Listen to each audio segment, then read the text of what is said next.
अस्सलामुअलैकुम मेरे प्यारे प्यारे व्यूवर्स को मेरा प्यार भरा सलाम। मैं हूँ हफ्सा फरीद और आप देख रहे हैं मेरा YouTube channel Hafsa Farid cooking. उम्मीद करती हूँ आप सब खैरियत से होंगे, खुशबाश होंगे। आज मैं आप सबके लिए चिप्स बनाने की एक स्पेशल रेसिपी लेकर हाजिर हुई हूँ, जो यकीनन आज से आपने पहले कभी नहीं देखी होगी। बहुत ही सिंपल सी रेसिपी है। साथ ही साथ मैं आपको बताऊंगी कि ऐसी कौन सी गलतियाँ हैं जिसकी वजह से आपकी जो चिप्स है वो क्रिस्पी नहीं बनती बल्कि बहुत ही ज़्यादा सॉफ्ट बन जाती है, ना ही चिप्स पर क्रम्स बनते हैं। तो ये तमाम गलतियाँ आपको मैं आज बताऊंगी, आपने कोई पर स्किप नहीं करना। तो चलिए फिर इस रेसिपी को हम स्टार्ट करते हैं। सबसे पहले बिस्मिल्लाहिर्रहमानिर्रहीम। यहाँ मेरे पास सबसे पहले 3 लार्ज साइज के आलू हैं, जिनको अच्छे से छील लिया है और वॉश भी कर लिया है। अब इसको हम दरमियान से ऐसे काटेंगे और ये ऊपर से भी ऐसे काटेंगे। तो यहाँ पर आप कटिंग भी ध्यान से देखिएगा कि कटिंग किस तरह होनी चाहिए। सारी जो चिप्स हैं वो बिल्कुल एक साइज की हों तो ज़्यादा अच्छी लगती हैं। इस तरीके से हम काट लेंगे और आगे चलकर मैं आपको स्टेप भी बताऊंगी, जिन स्टेप को फॉलो करके आपकी जो चिप्स हैं बहुत ही क्रिस्पी बनेंगी। तो देखिए इस तरीके से हम काट लेंगे तमाम आलू और काट कर साथ ही एक बाउल रखेंगे और उसके अंदर पानी शामिल करेंगे। तो ये देखिए यहाँ पर जो ज़्यादा चौड़ाई में है इनको हम काट लेंगे ट्यूब शेप में। इस पॉइंट पर अगर आपने अभी तक मेरी रेसिपी को लाइक नहीं किया तो जल्दी से मेरी रेसिपी को लाइक कर दें। तो देखिए जैसे ही हम काटेंगे साथ ही हम पानी में शामिल कर देंगे, यहाँ अच्छे से वॉश करेंगे और उसके बाद ये पानी जो है गिरा देंगे। दूसरी तरफ एक कढ़ाई लेंगे, इसके अंदर पानी अच्छे से जब गर्म हो जाए ये तमाम चिप्स उसके अंदर ऐड कर देंगे और आपने सिर्फ 1 मिनट का स्टे देने के बाद स्ट्रेनर की मदद से इनको निकाल लेना है। ये स्टेप बहुत ही जरूरी है। ये स्टेप आप करेंगे तो आपकी जो चिप्स है वो क्रिस्पी बनेंगी। अब यहाँ पर एक बाउल में शामिल कर देंगे ये गर्मा गर्म आलू जिनकी हमने कटिंग की है।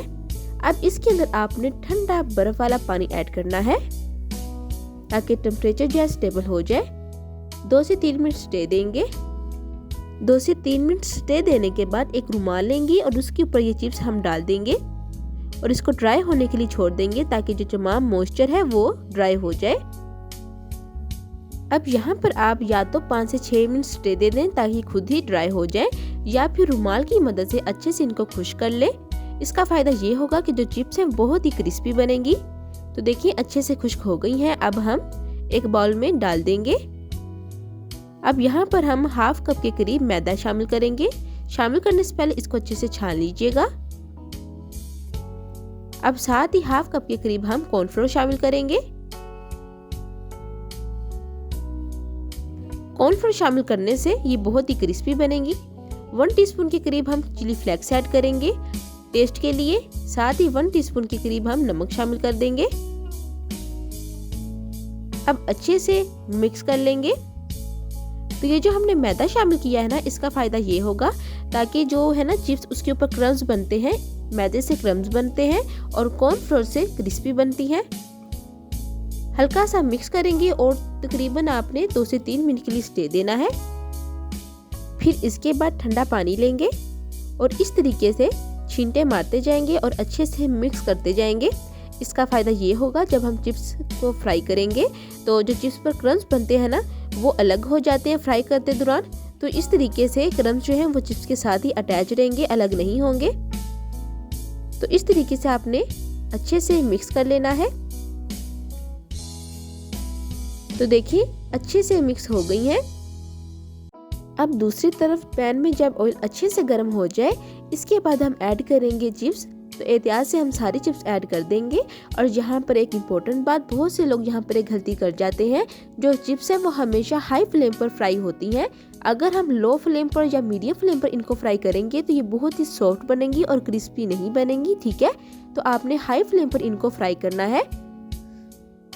चंद सेकंड स्टे देने के बाद इनकी साइड चेंज करेंगे ताकि जो चिप्स हैं वो उस पर प्रॉपर कलर आ जाए, कहीं से जले ना और एक सुनहरा सा गोल्डन कलर आ जाए। तो देखें जो चिप्स हैं वो अच्छे से फ्राई हो गई हैं।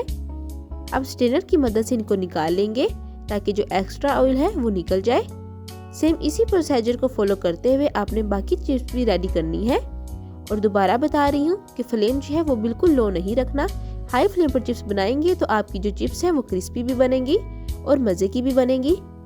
और देखें जो चिप्स पर क्रम्स बने हैं वो बिल्कुल साथ ही लगे हुए हैं, ऑयल के अंदर शामिल नहीं हुए। तो ये टेक्निक बहुत ही इम्पोर्टेंट है। अब हम डिश आउट कर लेते हैं। बिस्मिल्लाहिर्रहमानिर्रहीम। तो देखिए कितने क्रिस्पी हमारी चिप्स जो है वो रेडी हुई हैं।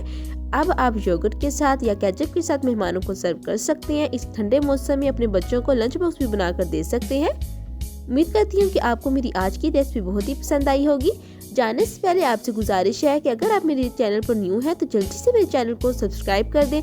बेल आइकन के बटन को दबाना मत भूलिएगा ताकि हर आने वाली न्यू रेसिपी सबसे पहले आपको देखने को मिले। चलती हूँ, दुआओं में याद रखिए। फिर मिलूंगी एक नई रेसिपी के साथ। तब तक हफ्ता फरीद को दें इजाज़त। अल्लाह हाफिज़।